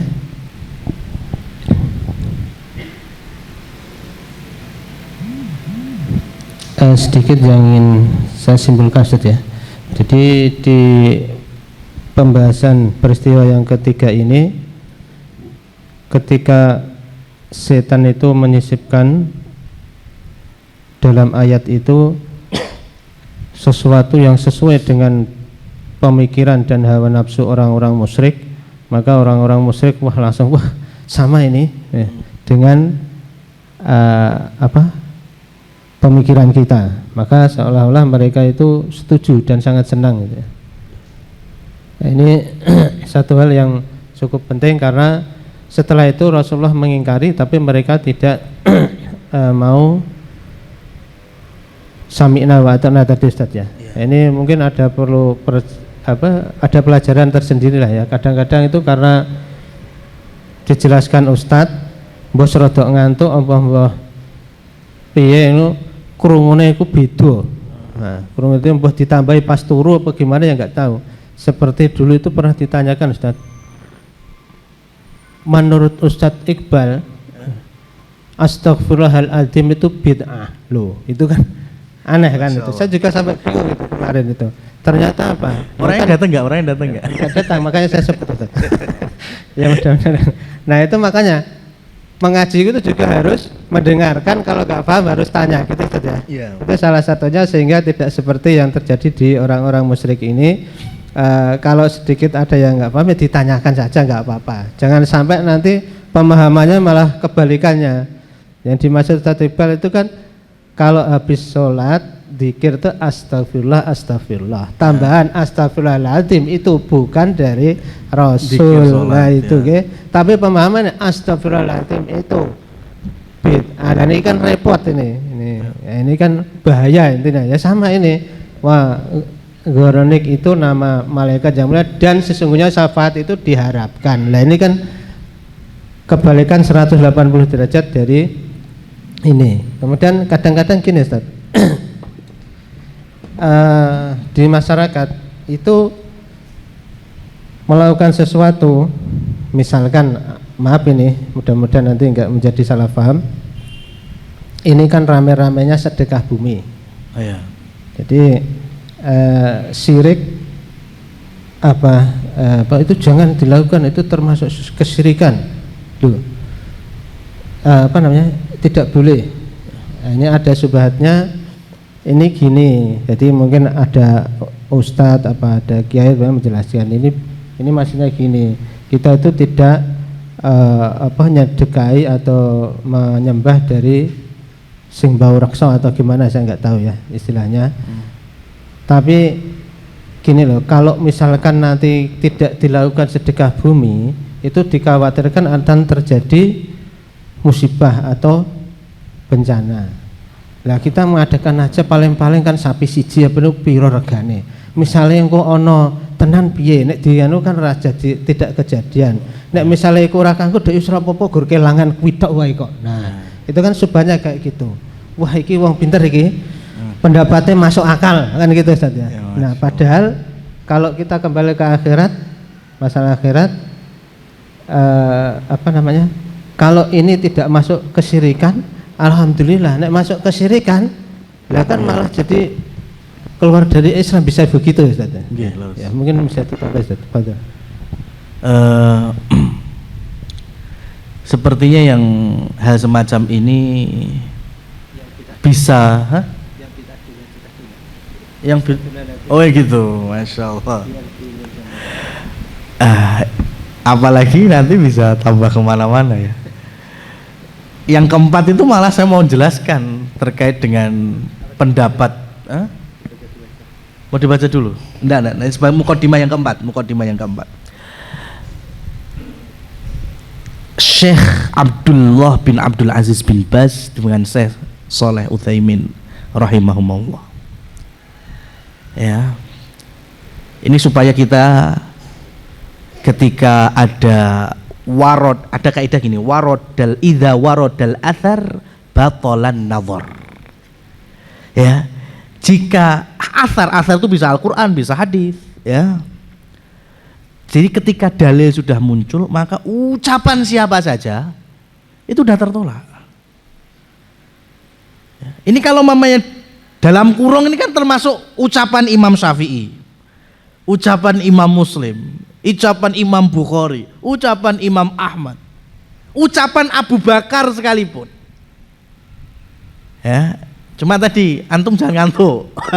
Nanti bisa ora oleh nyontoh Abu Bakar iki. Ora oleh nyontoh Bukhari. Antum jangan salah. Ya, ini kaidah bagus sekali untuk mengokohkan agama kita. Jadi kalau dalil itu sudah soreh, sudah sangat jelas, itu udah pendapat-pendapat yang lain udah nggak kita butuhkan. Ya. Tapi kalau memang butuh, di situ para ulama berkesimpulan ada yang A, B, C sampai Z, ya, ulama ini dan ulama-ulama yang muktabar, imam-imam, anggaplah paling gampang imam 4 madhab itu aja. Kalau antara A, B, C, antara Abu Hanifah, Imam Malik, Imam Syafi'i, Imam Ahmad ada seberangan, ya berarti ya itulah dunia ijtihad mereka. Ya, kita tinggal memilih dari pendapat yang paling dekat kerojihannya dengan dalil yang mana. Kan gitu harusnya. Bicara kalimat istighfar tadi sama. Astaghfirullahaladzim, astaghfirullah wa atubu ilaihi, ya. Itu bagian dari zikir dan doa kita kepada Allah mohon ampun paling simpel.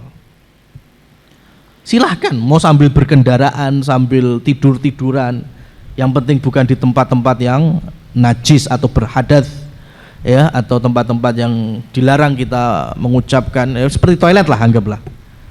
Ya, tapi kalau di luar itu silakan bebas. Patuto di dalam toilet kalau masih hati aja, di dalam hati masih dibolehkan kan gitu.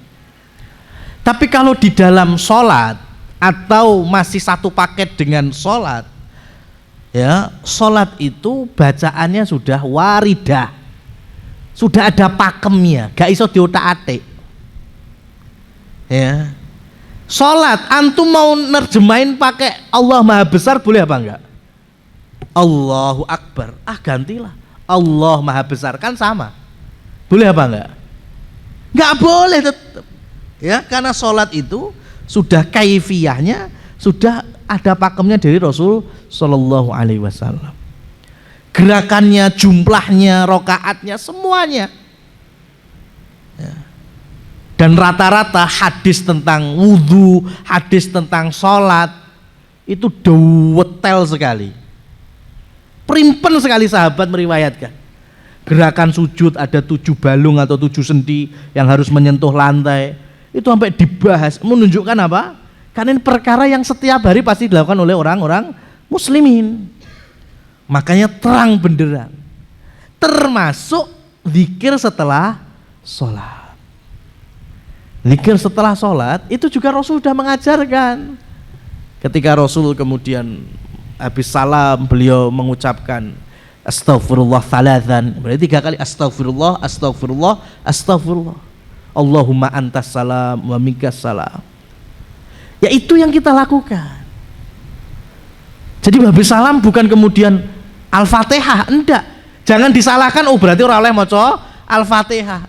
Tempatnya, Mas, kapannya. Ya. Habis selesai sambil numpak motor ngeterne bocah sekolah mamanya mau Al-Fatihan monggo. Ya, tapi kalau habis sholat, habis salam enggak, bukan Al-Fatihah tempatnya. Mau sholat takbiratul ihram. Ya, itu kan takbiratul ihram Rasul hanya melakukan Allahu Akbar. Kemudian disunnahkan dan enggak sampai wajib istiftah. Ya, dan itu ada lebih dari 7 riwayat bacaan istiftah. Baru kemudian nanti Al-Fatihah surat pendek. Sekarang gini, orang mau takbiratul ihram. A'udzubillahi minasyaitonir rajim. Qul huwallahu ahad, Allahu samad, lam yalid wa lam yulad wa lam.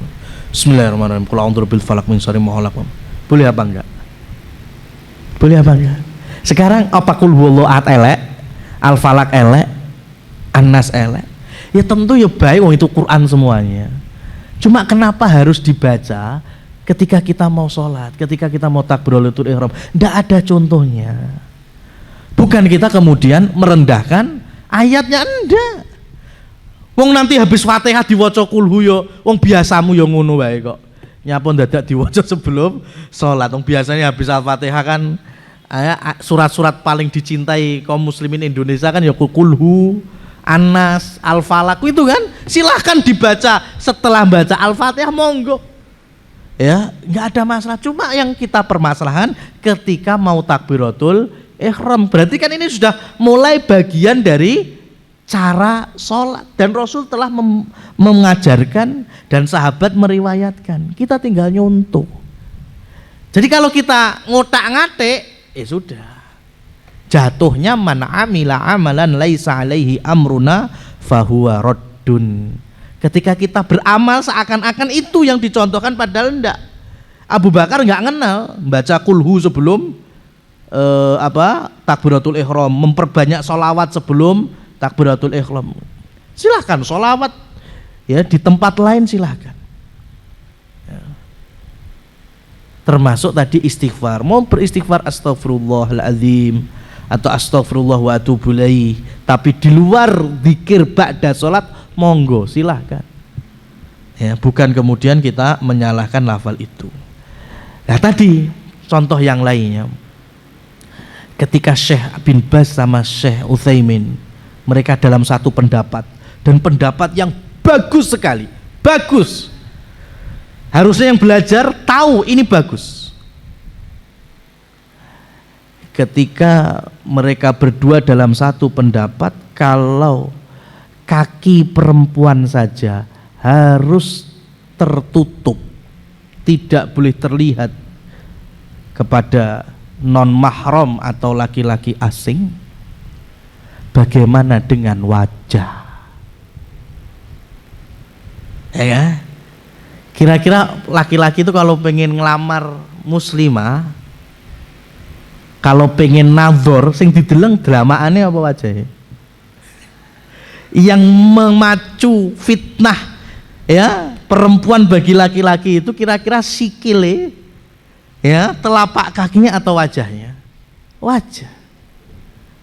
Maka mereka berdua ini berpendapat bahwa menutup wajah bagi muslimat wajib. Ya. Ini yang ulama yang sampai di level mewajibkan. Tapi kemudian datang yang lainnya yang tidak sampai mewajibkan karena memang pendalilan kuatnya kan tidak sampai wajib. Saya keluar dari masalah lebih baik loh ya. Kalau bicara lebih baik, afdol, jelas itu udah bukan pembahasan kita. Diomong luweh apik, yo jelas luweh apik yang menutup. Tapi bicara antara wajib sama tidak. Karena ini hukum. Ya. Dan ada di dalam Bukhari Muslim. Diriwayatkan oleh Imran bin Husayn.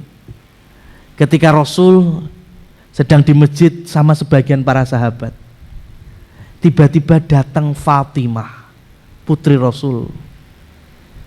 Ya. Dan Fatimah saat itu sudah balik, sudah bukan sudah mukallaf, artinya sudah mukallaf. Di mana Fatimah mendatangi ayahnya yaitu Nabi SAW dengan rasa kesakitan, minta diobati, minta doanya Nabi, maksudnya dalam muka yang sangat pucat. Itu kan riwayatnya. Ya. Maka ketika hadis ini muncul dan hadis ini periwayatannya kuat sekali, kira-kira kalau Imran bin Husain dan sahabat yang lainnya mengkisahkan wajahnya Fatimah saat itu sangat pucat, dan ketika habis didoain Nabi kembali pulih, itu kira-kira Fatimah menutup wajahnya atau tidak? Otomatis kan enggak kan? Nah itu, sehingga muncullah kemudian seperti Syekh Nasiruddin Al-Albani ya, dan yang lainnya yang tidak sampai mewajibkan. Ya, tapi dua-duanya berlandaskan ilmu dulu, bukan hawa nafsu, apalagi akal. Kalau hanya akal, maka otomatis pendapat Syekh bin Baz Utsaimin lebih masuk akal. Ya, tapi syariat nggak cukup dengan akal. Idza waradal athar batolan nazar. Nah, ini tolong jangan salah pahami lagi ini ya. Malah dikira ya ini yang pro dan yang kontra, waduh repot kayak gini. Ya, jadi saya cuma membawakan bahwa ketika kita ini beragama di atas ilmu, maka nikmat. Perselisihan itu ada, tapi nggak sampai membawa perpecahan insya Allah. Dan kalau bicara ilmu itu nggak cuma antum tok selaku laki-laki, enggak. Para muslimat, para saudari-saudari kita, para perempuan-perempuan ya, mau istri kita, adik-adik perempuan kita, putri-putri kita, keponakan-keponakan putri kita, itu semuanya masih punya kewajiban yang sama. Ya, karena Islam adalah agama yang di atas ilmu dan satu-satunya sampai hari ini. Coba mana ada keyakinan yang lain yang ilmunya selengkap Islam? Nggak ada, Mas. Karya-karya ulamanya yang dulu sebelum Tartar dan Mongol masuk ke wilayah kaum muslimin, ya, kemudian menghancurkan kitab-kitab, menenggelamkannya ke sungai Dijlah supaya jadi jembatan kuda-kuda tentara Mongol, belum yang dibakar, dan yang tersisa itulah yang kebawa sama orang-orang Eropa. 200 tahun mereka mentranslate dibantu dengan orang-orang Amerika. Sisa kitab kaum muslimin inilah yang membawa masyarakat Eropa dan Amerika jaya besar sampai hari ini. Itu dengan sisa kitab kaum muslimin. Harusnya kita lebih daripada itu, tapi karena kita ini sudah males dalam belajar, males di dalam berilmu, males dalam proses mengilmui, ya, dalam mencatat, kemudian memurojaah, akhirnya ya, Ya. Padahal ayat yang pertama Iqra bismi rabbikal ladzi khalaq diulangi lagi Iqra wa rabbukal a'ram di ayat yang ketiganya. Meskipun Rasul memang dikhususkan tidak baca tulis, tapi umatnya wajib untuk tahu ilmu ini. Ya.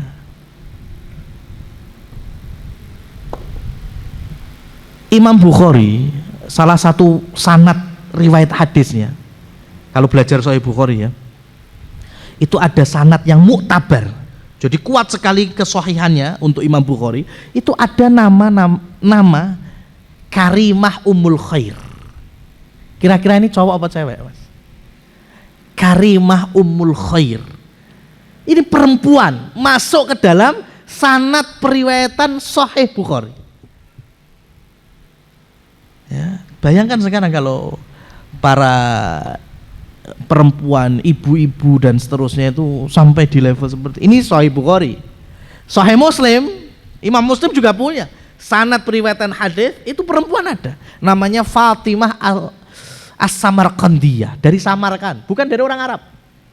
Samarkand, tanah Persia. Hari ini yang Kazakhstan, Turkmenistan itu kan, dari situ. Itu di Sahih Muslim itu ada. Ini perempuan yang solihah, ya, alimah, bahkan rawi dalam hadis. Yang ketika dilamar sama Imam Al-Kasani, ya ini termasuk cucu murid dari madhab Imam Abu Hanifah. Ketika ngelamar siapa tadi? Fatimah As-Samarqandiyah. Kata Fatimah, aku minta maharmu untukku adalah penjelasan dari kitab fikihnya Imam Abu Hanifah. Wah, pengen ngelamar saya, Mas, ya? Saya minta maharnya engkau syarah fikihnya Imam Abu Hanifah. Maka kemudian Imam Al-Kasani menulis buku yang sampai hari ini menjadi kitab fikih terbesarnya madhab Hanafi, yaitu Bada'ius Shana'i, dalam 7 jilid itu. Itu buat mahar tadi Fatimah As-Samarqandiyah. Masya Allah, ini zaman yang ilmu itu Masya Allah. Jadi nggak sesederhana seperangkat alat sholat tok ini. Ya bukan, saya nggak nyalahkan juga, nanti salah pahami lagi, repot kalau kayak gini. Artinya untuk memotivasi supaya kita ini dengan ilmu itu gercep gitu, satset, supaya bertumbuhnya kemenangan, peradaban, kejayaan Islam itu salah satunya batu batanya itu kita gitu. Jangan sebaliknya, karena menangnya musuh bukan karena mereka besar, bukan karena Allah membesarkan mereka juga enggak, tapi karena kita lemah. Ya, kita lemah. Kita ini masih kalah bukan karena musuh besar, bukan, ya karena kita masih ada yang sholat di kuburan. Karena itu, Mas, ya, karena masih ada yang melakukan bentuk-bentuk kesyirikan dengan sampul adat, ya. Itu salah satunya. Karena kita masih melakukan amalan-amalan ribawi, karena kita masih banyak sekali khianatnya, durhaka sama orang tua. Itu kalau kita preteli, itulah penyebab muslimin hari ini lemah. Ya. Jadi ketika kemungkaran dibalut dengan istilah syara', sedekah itu kan istilah syariat, itu sedekah. Ya, makanya ketika ditambahi sedekah bumi atau sedekah laut, lah kan sedekah. Ya, opo eleke sedekah.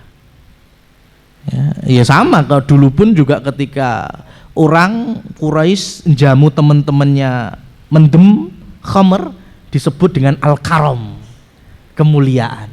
Jadi khamr itu namanya al-karam, mulia. Karena semakin sering jamu kawan-kawannya semakin terhormat, makanya khamrnya disebut kemuliaan. Masa terus kemudian karena namanya indah kita jadi oh khamr nggak apa-apa, berarti kan enggak. Begitu juga sedekah-sedekah bumi, sedekah laut, ya, terlepas dari namanya, tapi dalamnya itu apa, konsekuensi dari acaranya itu apa, ya. Kalau memang di situ ada acara-acara yang berangkat bukan dari tata cara Islam, bukan dari akidah Islam, maka tolong yang muslim ya jangan ikut-ikutan.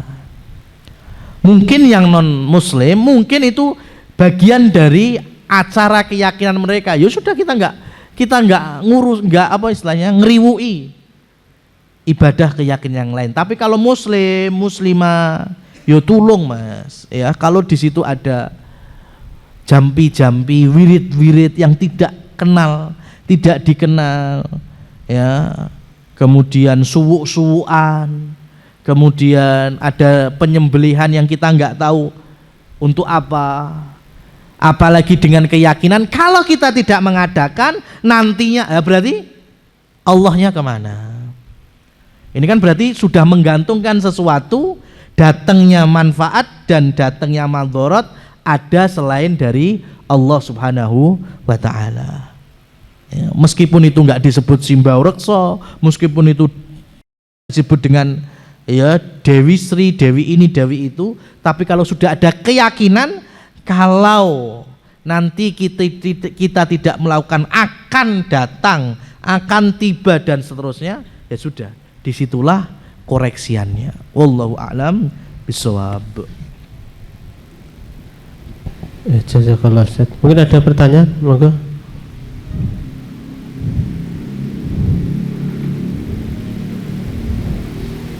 Karena ini udah jam 11.34. Kalau masuk pembahasan lagi cukup enggak Ustaz? Atau mau ditambah sedikit? Masuk nggak apa-apa, nanti kita ringkas. Karena ini kan sudah sering sekali. Ya, saya bacakan Ustaz. Ya. Baik, kita masuk ke peristiwa keempat. Kisah Abu Thalib.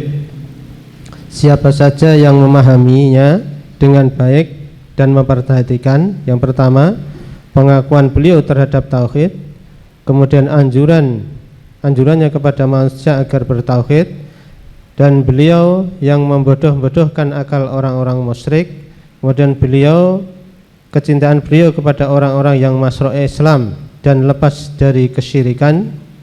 Beliau menghabiskan umur, harta dan anak-anak dan kerabatnya untuk menolong Rasulullah sallallahu alaihi wasallam sampai beliau meninggal. Kemudian sikap beliau yang menyabarkan Rasulullah terhadap kesulitan yang besar dan permusuhan yang memuncak. Akan tetapi ketika Abu Thalib tidak masuk Islam dan tidak berlepas diri dari agamanya yang dahulu, maka dia tidak menjadi atau dia tidak termasuk seorang muslim. Meskipun dia beralasan apabila dia masuk Islam maka akan mencoreng kehormatan ayahnya yaitu Abdul Muthalib dan Hashim serta selain keduanya dari para tokoh leluhur mereka. Kemudian karena hubungan kekerabatan dan pembelaan Abu Thalib ini, maka Rasulullah sallallahu alaihi wasallam memintakan ampun untuknya. Lalu Allah Ta'ala menurunkan ayat kepada beliau yang artinya tidak pantas bagi seorang nabi dan orang-orang yang beriman memohonkan ampunan kepada Allah bagi orang-orang musyrik, sekalipun orang-orang itu kerabatnya, setelah jelas bagi mereka bahwa orang-orang musyrik itu penghuni neraka jahanam. Dan yang memperjelas ini adalah ada seorang dari penduduk Basrah atau Ahsya yang dikenal mencintai agama Islam dan mencintai kaum muslimin, sehingga kebanyakan menganggapnya bersama atau termasuk kaum muslimin. Namun dia tidak menolong agama dengan tangan dan hartanya. Dia juga tidak memiliki udzur semisal udzur yang dimiliki Abu Thalib. Maka barang siapa yang memahami kisah Abu Thalib dan memahami kenyataan berupa banyaknya orang yang mengaku-ngaku mengerti agama, maka jelas baginya petunjuk dari kesesatan, dan dia akan mengerti buruknya pemahaman sebagian kaum muslimin terhadap agamanya. Allah lah yang dimintai pertolongan. Barakallahu fikum.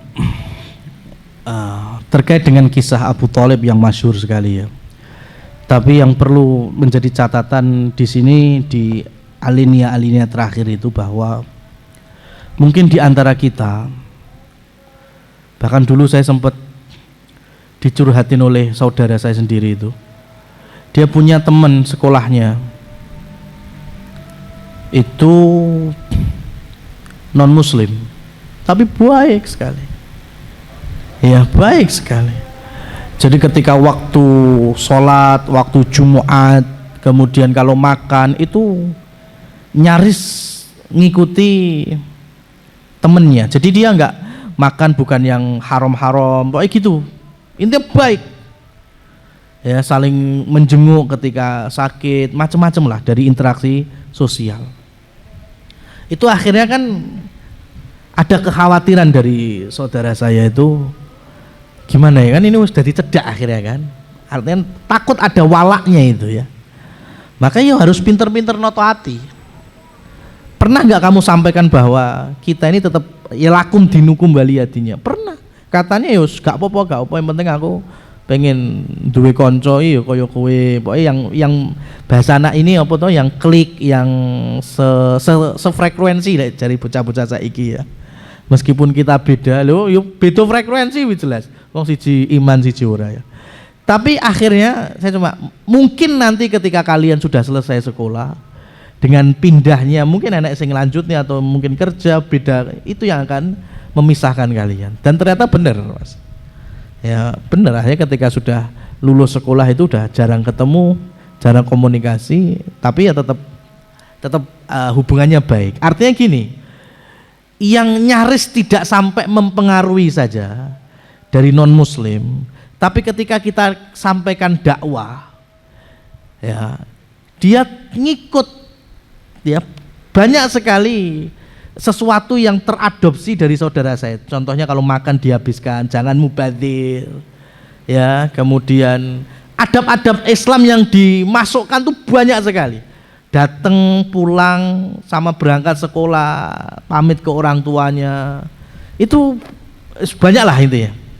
Tapi ketika diminta untuk masuk Islam, ya itu kan tetap nggak mau, ya karena faktor orang tua. Ini pentingnya ya. Kullu mauludin yuladu 'alal fitrah fa abawahu yuhawidanihi aw yunasiranihi. Semua bayi lahir itu dalam kondisi bertauhid. Tapi kalau sudah turunannya orang Yahudi ya jadi Yahudi akhirnya, turunannya Nasrani ya jadi Nasrani. Ya akhirnya sekarang kebaikan apapun yang dilakukan yang itu merupakan ajaran Islam percuma, nggak ada gunanya sebagaimana yang kita jelaskan tadi.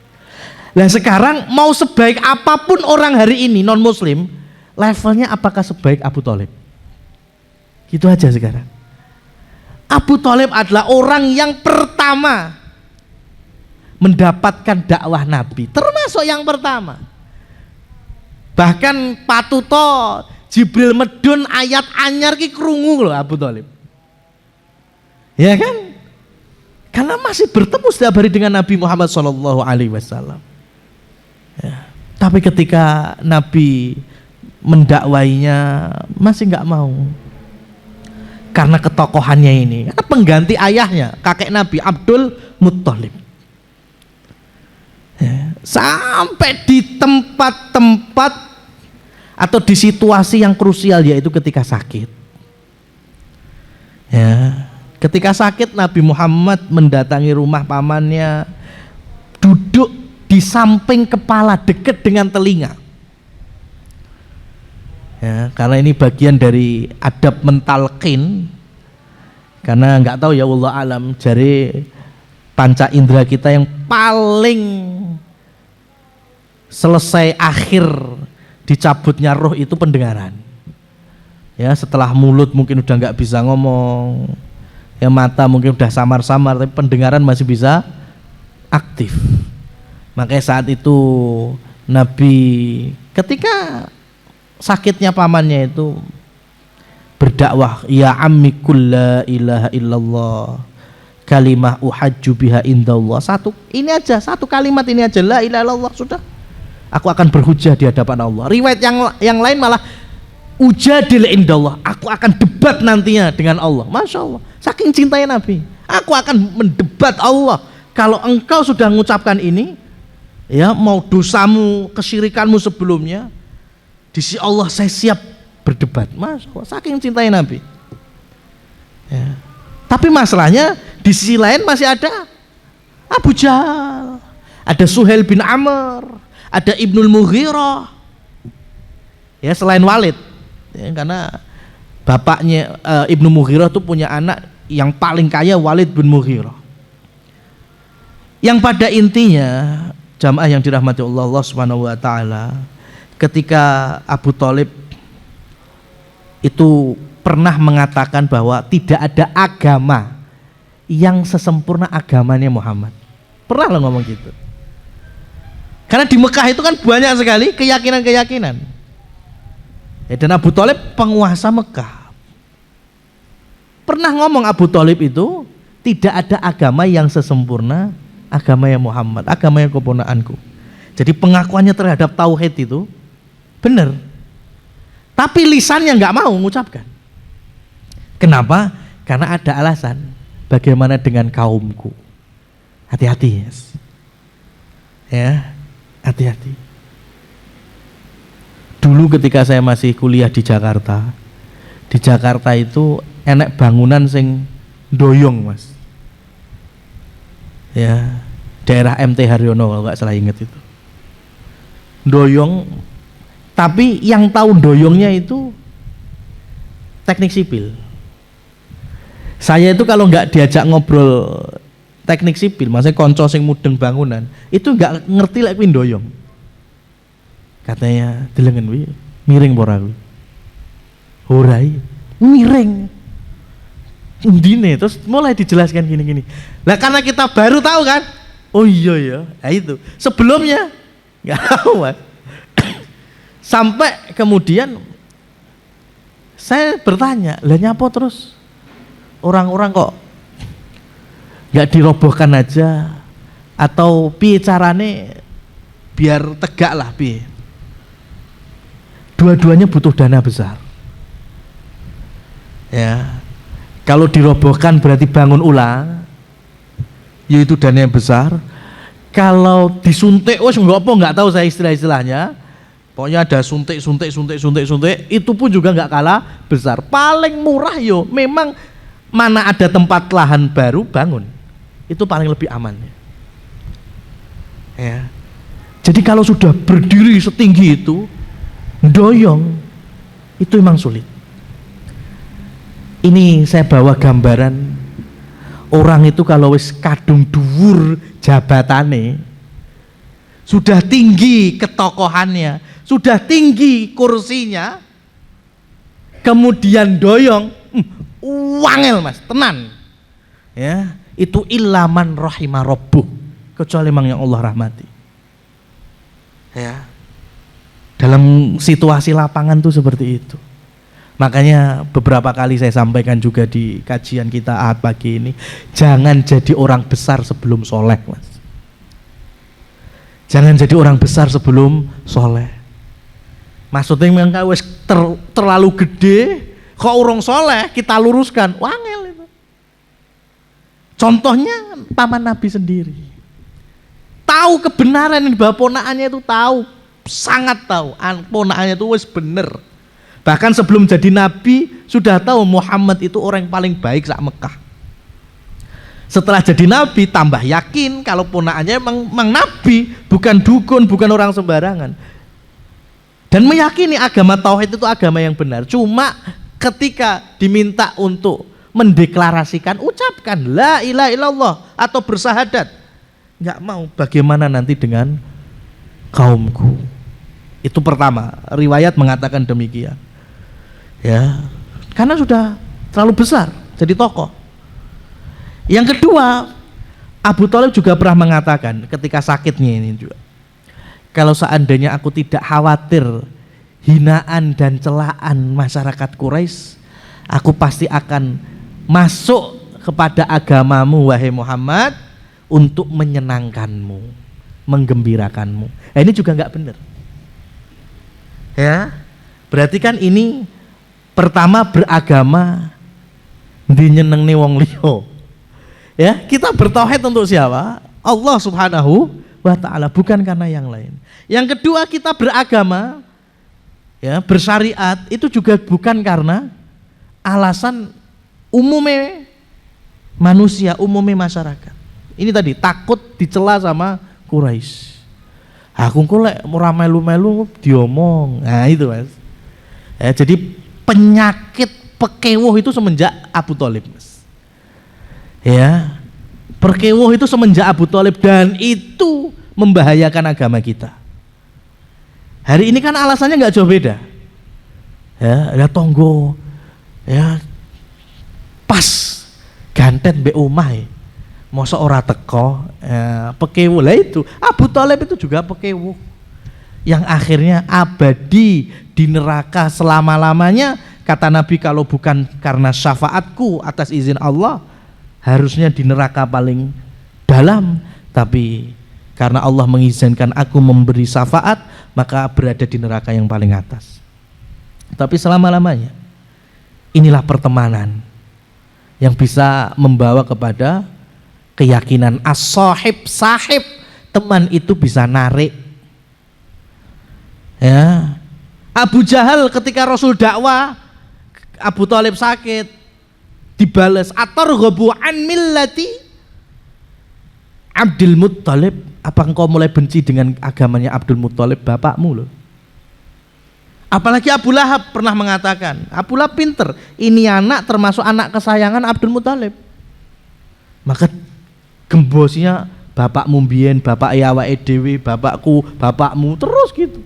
Akhirnya ya, apa kata riwayat dalam Bukhari, wa mata ala millati Abdul Muttalib, akhirnya meninggal dunia dalam keyakinan Abdul Muttalib. Ini yang membedakan ahlu sunnah dengan Syiah. Syiah menjadikan Abu Thalib itu beriman bahkan afdal daripada Abu Bakar dan Umar. Abu Thalib nama aslinya Abdu Manaf, orang Syiah menyebutnya bukan, namanya aslinya Imron, biar gatuk dengan ayat innallaha astafa Adama wa Nuhan wa ala Ibrahima wa ala Imrona alal alamin. Hati-hati kalau ada orang yang mendakwahkan pakai ayat ini. Allah telah mengistimewakan Nabi Nuh, Allah mengistimewakan Nabi Adam, Allah mengistimewakan Nabi Ibrahim dan keluarga, dan Allah mengistimewakan Imron sekeluarganya. Imron di sini ditafsirkan siapa? Abu Thalib. Abu Thalib di situ punya anak, diantaranya Ali bin Abi Thalib. Makanya dalam Al-Quran itu keluarga Imron itu sudah dimuliakan Allah, maka Ali itu juga mulia. Ya, maka ya, ujung-ujungnya di situ, cari kehormatannya di situ. Ya, padahal ahlu sunnah tidak seperti ini. Ya, tetap Abu Thalib meninggal dunia dalam kekufuran karena tidak mau ucapkan kalimat tauhid itu. Walid bin Mughirah tadi yang ada di sampingnya juga, itu orang paling kaya, paling kaya. Mumpung ini sebentar lagi musim haji, itu dulu setiap musim haji itu setiap hari minta budaknya nyembelih 10 ekor unta setiap hari, dengan estimasi 1 ekor unta itu bisa dimakan untuk 100 orang. Berarti kalau 10 ekor unta berapa porsi itu? 1000 porsi, 1000 orang nyantap di musim haji setiap hari. Ini kalau musim haji hitungannya sebulan, Dzulhijjah saja, berarti kan sudah ketemu berapa? 300 ekor unta. Padahal musim haji itu di zaman itu bisa 3 bulan. Dari Dzulqa'dah mulai berangkat kan, mulai datang, kemudian Dzulhijjah, baru mulai persiapan pulang Muharram. Bayangkan sekarang, kalau sebulan 300 unta, itu 3 bulan nyaris 1000 ekor unta loh, 900-an. Itu orang kayanya kayak apa itu? Itu baru unta, belum kambingnya. Kalau kambingnya di gembala di Taif itu kalau musim haji suruh turun semua sama budak-budak penggembalanya itu, dari Taif sampai Mekah itu kambing-kambing nggak pedot Mas. Padahal Mekah Taif itu kita ambil yang paling jarak paling gampang lah, perbatasannya aja 80 km. Saya mau tanya, 80 km itu sini mana? Trangkil mana ya? 80 kilo tuh. Mana? Semarang. Semarang, ayo Mas, coba Tayu, Semarang, wedhus kabeh gak pedhot. Itu semuanya satu kata miliknya Walid bin Mughirah. Maka Walid bin Mughirah itu termasuk awalnya dapat dakwahnya Nabi, dibacakan Quran. Namanya Quran mukjizat. Itu hatinya mulai adem, itu Walid bin Mughirah, bapaknya Khalid bin Walid. Khalidnya sahabat. Tapi Abu Jahal, Abu Lahab itu udah ngerespon, waduh bahaya iki, lek melu kono ya donatur utama kene sapa ini ya, karena donatur utama yang grogoti dan gembosi dakwah Nabi itu Walid bin Mughirah. Makanya Abu Jahal sempat ngomong itu, Walid, sebagian masyarakat Mekah siap berdonasi untukmu ya. Ini Mas, ini penyakitnya orang kaya ya. Termasuk salah satunya Walid tadi, orang paling dermawan hari itu. Di zaman itu orang paling kaya itu sangat tersinggung kalau ada yang melebihi kedermawanannya. Abu Jahal mengatakan, sebentar lagi sebagian masyarakat Mekah ada yang siap memberikanmu bantuan. Itu langsung tersinggung. Sopo gitu? Wani-wani ning nguyai segoro gitu ceritanya. Kenapa? Emang ada apa? Emang saya kurang apa? Abu Jahal ya, dengan bersilat lidahnya yang pandai itu, kan sebentar lagi kamu masuk agamanya Muhammad. Kamu kan mau jadi pengikut Muhammad, udah ketok mesam-mesem ya, di sekitar Masjidil Haram itu dengarkan Qur'annya. Kalau kamu masuk Islam berarti kan sebentar lagi kamu bangkrut. Itu narasinya gitu. Masuk Islam kamu bangkrut. Nah, sebelum kamu bangkrut kita tak donasi untukmu. Waduh, itu yang menyinggung. Walid bin Mughirah sampai bersumpah atas nama berhala-berhala tadi itu, Lata Uzza, aku tidak akan pernah masuk agamanya Muhammad. Ini hati-hati Mas. Ini orang udah di depan pintu hidayah. Itu bisa diseret lagi, bisa dienggok nih mbak setan kok. Ya meskipun setannya Abu Jahal hari itu. Ya, tapi nggak ada percaya dirinya kita ya bahwa kita ini akan senantiasa aman dari noda-noda kesyirikan yang menggerogoti keikhlasan tauhid kita. Nggak ada yang bisa jamin. Contohnya tadi Walid bin Mughirah itu sudah nyaris dapat hidayah tapi bisa belok lagi. Abu Thalib kurang apa? Seringnya berjumpa dengan Nabi, mendengarkan ayat-ayat yang turun ya. Tapi kalau Allah sudah berkehendak, ya sudah. Maka dengan ngaji seperti ini, maka jangan kemudian muncul, loh Ustaz terus kenapa kok? Kenapa Allah tidak jadikan Abu Thalib masuk Islam saja? Boleh ngono ya nyapa Allah ndak gawe iblis barang. Kan wis bar, lek gak ono iblis kan gak ono ya yang jahat-jahat, yang ingkar-ingkar.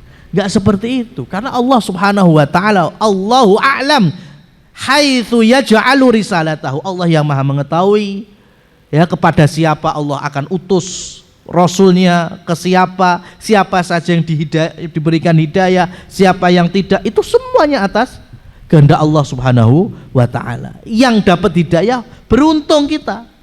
Makanya kita bersyukur ada di atas hidayah keimanan dan keislaman ini. Yang belum ya semoga Allah bukakan hidayah untuk mereka. Yang sudah kita jaga, liyabluwakum ayyukum ahsanu amala, karena ujian berikutnya Allah pengen tahu di antara kita mana yang amalnya menjadi paling baik. Jadi kalau orang paling baik seperti Abu Thalib membantu dakwah Nabi, membela Nabi, ya bahkan sebelum jadi Nabi menikahkan Nabi, ya yang menikahkan dengan Khadijah adalah Abu Thalib. Nyaris tidak ada cacatnya ya untuk interaksi pembelaan untuk keponakannya ini. Tapi karena tidak dilandasi dengan iman, dengan tauhid, salah satunya dengan ucapan, karena iman itu adalah maqarrara fil janan atau fil qalb, yang kita ikrarkan, kita yakini di hati, wa qaul bil lisan, kita ikrarkan dengan lisan, wal a'malu bil arkan, dan contohnya adalah kita beramal untuk membuktikan keimanan itu sendiri. Lah Abu Thalib hanya punya satu, dia yakini agama Muhammad itu baik. Adapun lisan dan berperilaku ibadah untuk Allah juga tidak pernah dilakukan atau belum, itu yang membuat Abu Thalib bagian dari orang yang kafir meskipun orang yang paling dekat dengan Nabi. Maka ketika Nabi gagal, Nabi sedih, kemudian Nabi memohonkan ampun, Allah tegur sebagaimana firman-Nya tadi, innaka la tahdi man ahbabta. Tapi setelah itu Rasul tidak kembali ke rumahnya Abu Thalib. Artinya apa? Rasul tidak mentakziai keluarga dekatnya, bahkan orang yang paling dekatnya hari itu, karena kekafirannya. Ya. Jadi kalau bicara sedih ketika masih hidup, ya, makanya didakwai, dideketi. Tapi kalau sudah meninggal tanpa membawa iman, maka sudah selesai, sedihnya itu selesai, Mas. Manusiawi mungkin, tapi tolong dengan keimanan sudah beda, Mas. Ya, bukan kemudian saya mengajarkan nggak cinta dengan keluarganya. Ini bukan ucapan saya, ucapan Ali bin Abi Thalib. Ali bin Abi Thalib ketika ayahnya wafat datang kepada Rasul Shallallahu Alaihi Wasallam, bisa dilihat di riwayat Tirmidzi, Abu Dawud dan lainnya itu. Ya Rasulullah, ammuk dhal qatmat. Itu ucapan Ali bin Abi Thalib. Pamanmu ya Rasulullah. Siapa coba? Bapakku kan. Dhal, yang tersesat itu. Anak Dewi, Mas. Mata, telah meninggal dunia. Ya. Karena sebelumnya ketika masih hidup, Ali pun berharap ayahnya bisa ikut ke ajarannya Nabi. Tapi ketika sudah wafat, sudah meninggal dunia, Ali pun menyebut bapak Dewi apa? Dhal, yang tersesat. Maka Rasulullah Shallallahu Alaihi Wasallam tidak datang untuk ngurusi jenazahnya. Ya, begitu juga ketika di perang Badar, Rasul minta orang-orang Quraisy jahiliyah yang tewas dikuburkan dengan baik. Enggak, cuma dicemplung nih sumur Badar, selesai. Ya, ini bicara perbedaan antara ahli tauhid dengan yang ahli syirik atau ahli kufri. Ya. Tapi monggo silahkan, mumpung di antara kita mungkin keluarganya ada yang masih belum Allah berikan hidayah, mumpung masih ada, dakwai, enggak apa-apa. Ya. Takutnya ketika nanti sudah enggak ada dan belum kita tarik menuju hidayah iman atau Islam, awake dhewe getun, malah getune wis ning kono malah enggak boleh. Sebagaimana getunnya Rasul Shallallahu Alaihi Wasallam. Mumpung sekarang masih hidup, silahkan, enggak apa-apa. Didakwai, kena alhamdulillah. Itu dapat kenikmatan melebihi humurun ni'am, unta merah, yaitu harta yang paling berharga di zaman Nabi. Kalaupun malah diwangsuli dengan ecehan, cemoohan, hinaan, ya, ocehan macam-macam, ya sudah, itu konsekuensi dari dakwah. Tetap kita berpahala. Ya, tapi kalau kita nggak pernah berbuat sedikit pun untuk kebaikan tauhid ini, dan malah kita nantinya getun, ya penyesalan adanya di belakang. Allahumma ya muqallibal qulub, tsabbit qulubana ala dinik, wa ya musarrifal qulub, sarrif qulubana ila ta'atik. Wallahu a'lam bissawab. Jazakallah Ustaz. Gimana? Enggak ada pertanyaan aja ya? Sudah jam 12. Mudah-mudahan nanti di pertemuan berikutnya bisa ditanyakan yang belum jelas. Sekalian ditutup, Ustaz. Kita cukupkan dan kita tutupkan dengan kesimpulan bahwa belajar akidah, belajar tauhid, belajar agama adalah bagian dari amal yang paling utama, dan setan tidak akan berhenti untuk mengganggu kita dan menggoda kita, sehingga harapannya mungkin 2 jam kita ngaji, barangkali banyak yang nggak tercatat atau banyak yang lupa ketika pulang. Maka harapan kita dan doa kita, semoga Allah merahmati. Setidaknya dengan rahmat Allah, sedikit yang nyantol itu bisa kita amalkan, sedikit yang kita fahami bisa kita praktekkan, syukur-syukur bisa ditularkan ke yang lainnya menjadi sebuah dakwah, dan semoga Allah istiqomahkan kita semuanya. Allahumma amin. Fa subhanakallahumma wa bihamdika asyhadu an la ilaha illa anta astaghfiruka wa atubu ilaik. Wassalamualaikum warahmatullahi wabarakatuh.